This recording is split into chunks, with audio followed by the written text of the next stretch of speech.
on an American and not even verifying it. Wow.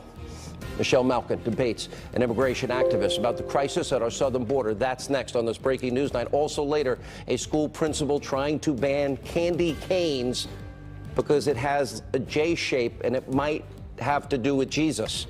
Steve Doocy, Ainsley Earhart are here in studio to react. Straight ahead.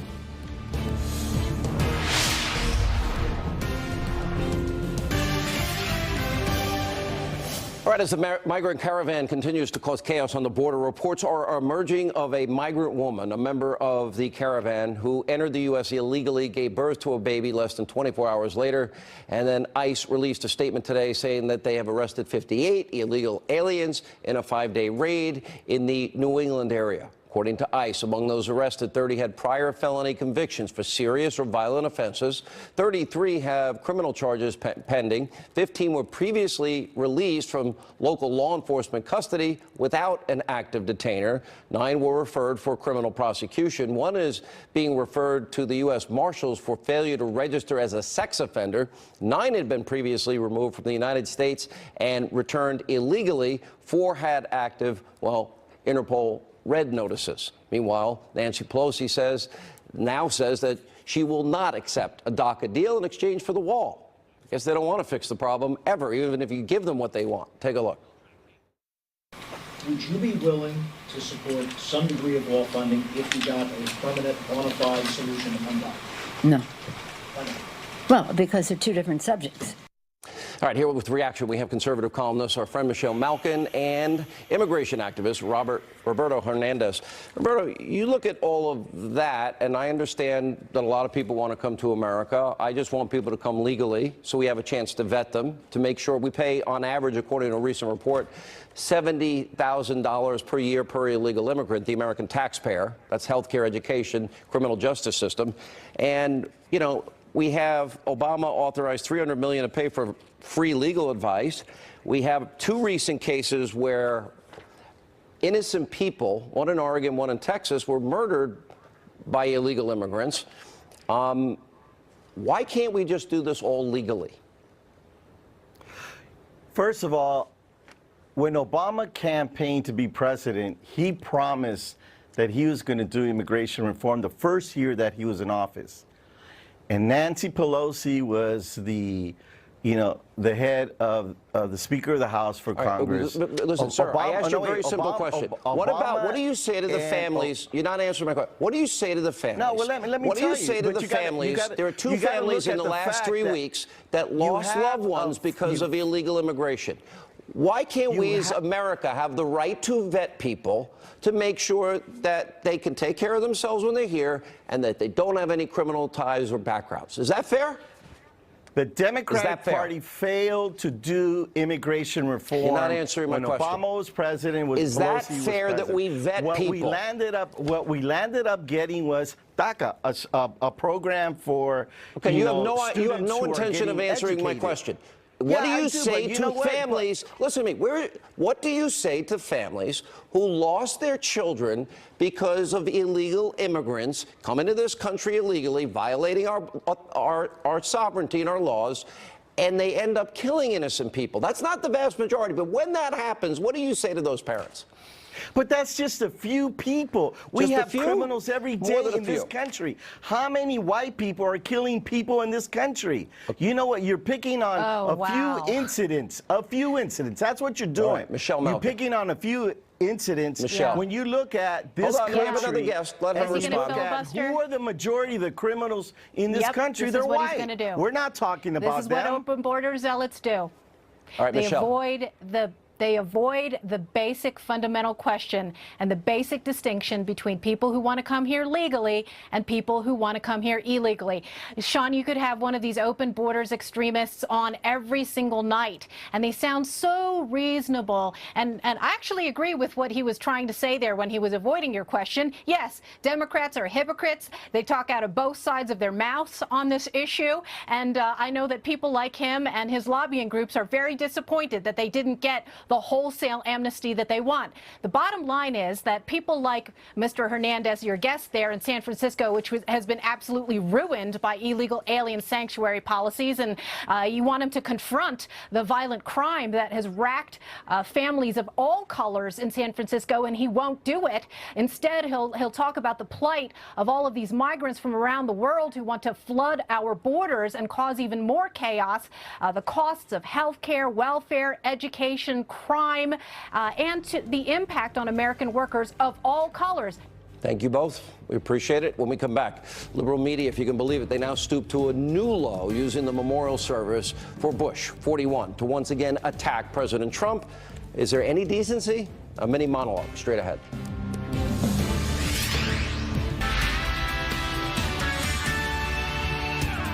Live from America's news headquarters, I'm Robert Gray. A phone-in bomb threat prompted the evacuation of CNN's offices in New York City late Thursday night. According to the New York City Police Department, the caller allegedly said 5 bombs were placed around the Time Warner building, but nothing was found after a sweep was done of that building. Back in October, the station's New York headquarters were evacuated. This after a package with an explosive device addressed to former CIA Director John Brennan was discovered.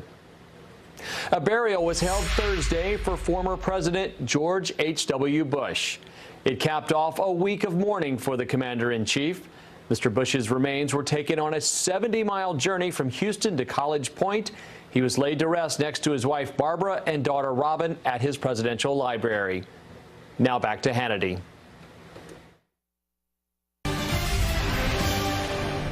All right, as I have explained again and again, when it comes to trashing President Trump, well, nothing is off limits. And if you thought what we showed you last night was bad, it's getting even worse. And that is the subject of tonight's mini monologue.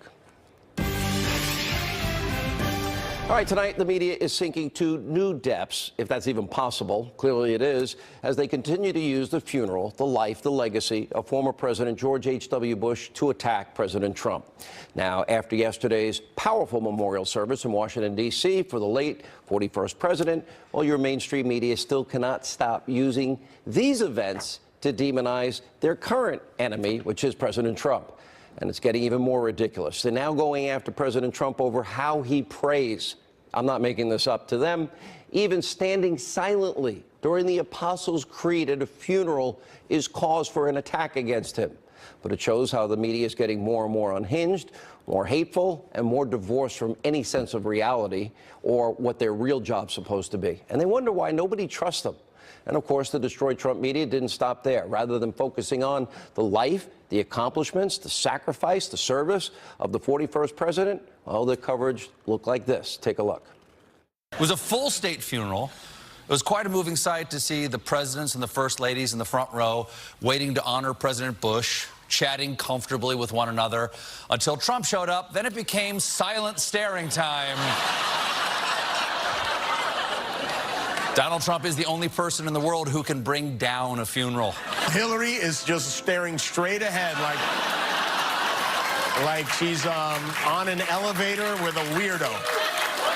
And it was like, it really was something. It's like all of America's divorced parents together in the same room for the first time. It was extraordinary to see President Trump sitting with the former presidents, paying tribute to a leader whose humility and decency is so different from today's politics. I don't think you want to give out too many medals for not screwing up a presidential funeral. The president was on best behavior this week, but that's a fairly low bar. Well, I think in this era of covering white-collar crimes and porn stars and vulgarity, you know, it was nice to look back to someone who was trying to represent decency and civility. And when they were planning his funeral in 2011, he said to an aide, "Do you think anyone will come?" And that modesty is in such contrast to Trump's endless odyssey of narcissistic self-discovery. Now, if that's not egregious enough, so-called journalists over at ABC News even joked about a future funeral for President Trump. You can't make this up. Take a listen. Perhaps a recognition in terms of his involvement in the proceedings by President Trump that he someday will be getting a similar treatment when he passes as a former president of the United States. Probably a different tone in that funeral. Perhaps. He's going to choreograph it, so there may be more trumpets and maybe he was taking cues. Yes, he would do it bigger. One would imagine. It'd be the best presidential funeral ever. No one will ever have seen anything like that. And as disturbing as that was, well, no one embarrassed themselves more than fake news CNN. Our friend Don Lemon said something so outrageous that even his colleague had to call him out. Take a look.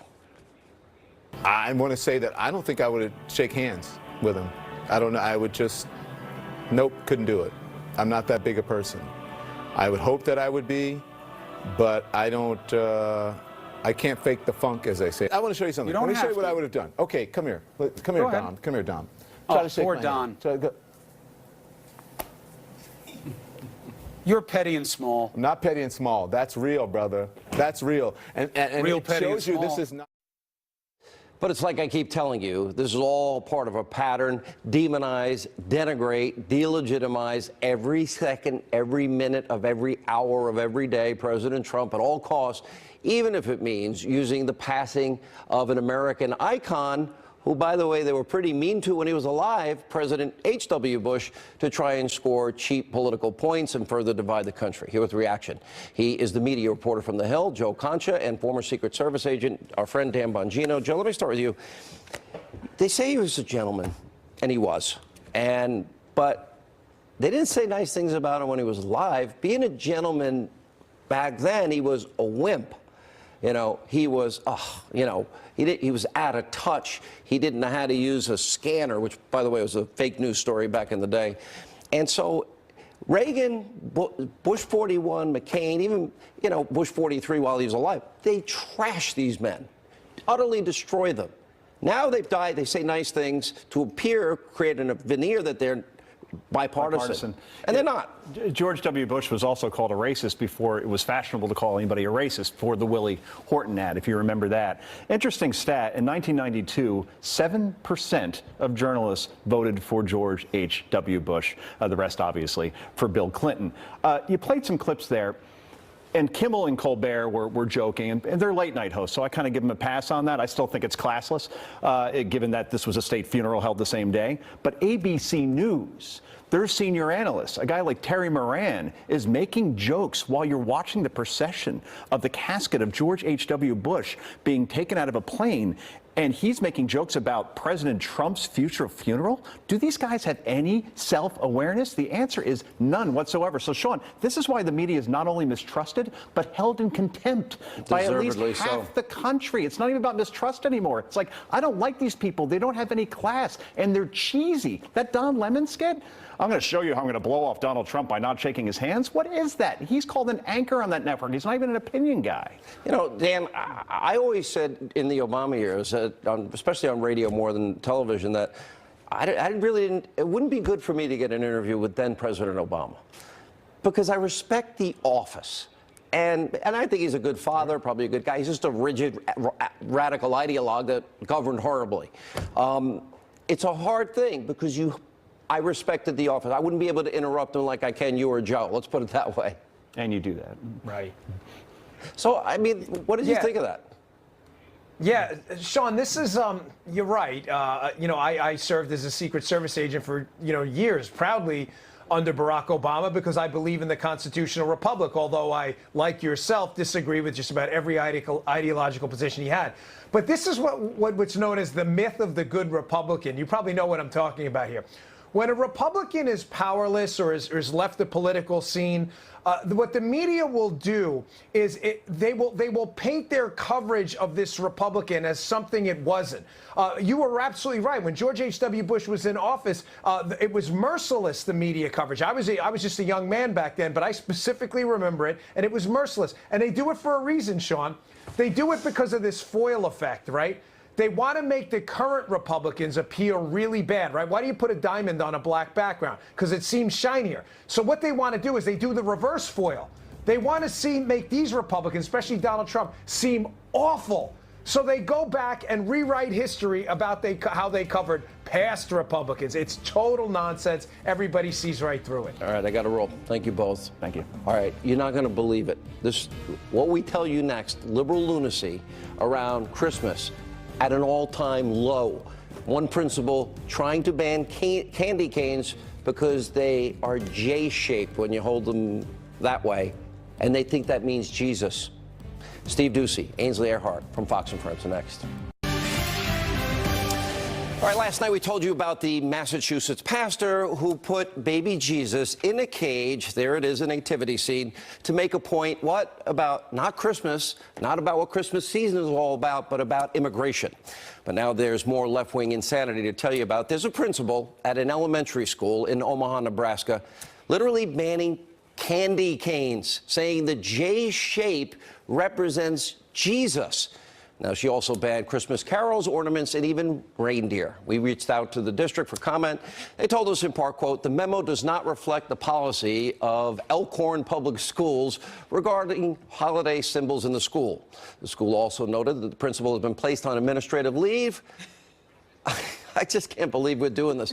Joining us now, he is the author of the bestseller, The Happy Cookbook, Fox and Friends co-host Steve Doocy. Also, another bestseller, Fox and Friends co-host Ainsley Earhart. By the way, Ainsley is doing a holiday special. It's now airing on foxnation.com. And here's a clip from that series. How did you decide to use the red Christmas balls? It's different from last year. It's very important to choose, to show the people something different each year. We have thousands of people coming through here and see the decorations. So it's very exciting. They also co-host the #1 morning show in all of cable. Steve and Ainsley with us. Merry Christmas. Merry Christmas. Good to Thank see you for having us. Sir. Okay, I'm on page 184. What page are you on? Do you even know? I'm on page 158. By the way, great Christmas gift. Oh, wait, well, you're ahead of me? I'm ahead of you. Where's Brian, Mr. Kilmeade? He's ahead of all of us. He's on 134. You're talking entrees. If you want to be on page 1, be an How appetizer did he not or get breakfast. on the show? Brian does 3 hours of radio, 3 hours with you guys. Then he does Outnumbered, The Five, Tucker. I'm sure. Why is he not here? He's What a happened? workhorse. Yeah, he loves to work. Oh. We're proud of him. Good. All right. I'm a Christian. I know you're a Christian. You write about your faith a lot in your books, and Steve is. I want to be a better Christian. Let me put it that way. This is what Christmas is about. We have a teacher telling kids, 5-year-olds, that Santa doesn't exist. Then the J represents Jesus. Now we have to politicize Christmas and put a nativity scene, the baby Jesus, in cages. Yeah, you have a satanic statue called the Snaketivity in Illinois' Capitol in the State House Rotunda in between the menorah and the Christmas tree. You have this lady, the principal at this elementary school, who doesn't want to have candy canes because they have a J. You know what I thought about? I didn't even think about that, but I thought, oh, now I even like candy canes even more. Oh, great. Because the J for Jesus, the red is for the blood, and the white is for the resurrection, now, the principal said. You have young kids, so would you ever want to take away the joy and the happiness of Christmas morning when... Absolutely not. No, this is what she wants to take away, in addition to what you already listed. The elf on the shelf, Santas, Christmas trees, Christmas What books. is the elf on the shelf? Green and red items. Yeah. She wants to take away Christmas videos and movies, but you can have gifts, snowmen, snowflakes, gingerbread people, holidays around the world. You can have hot chocolate, you can have scarves and gloves, and you can have hats. Listen, wait a minute. He's getting coal in his stocking for putting Brian up in the front of the book, but go ahead. I think, you guys, great points. However, I think that this principal who has said this deserves a raise. We need more people in education who are very creative, because if you look at a candy cane and you see Jesus, that is very creative. That's very interpretive. Having written a cookbook, and on page 186 are candy 2 pages canes, away from Hannity's recipe of corned beef. candy canes. As it turns out, candy canes used to be straight. And then about 250 years ago, a German guy decided, you know what? I'm going to bend the top to make it look like a shepherd's hook.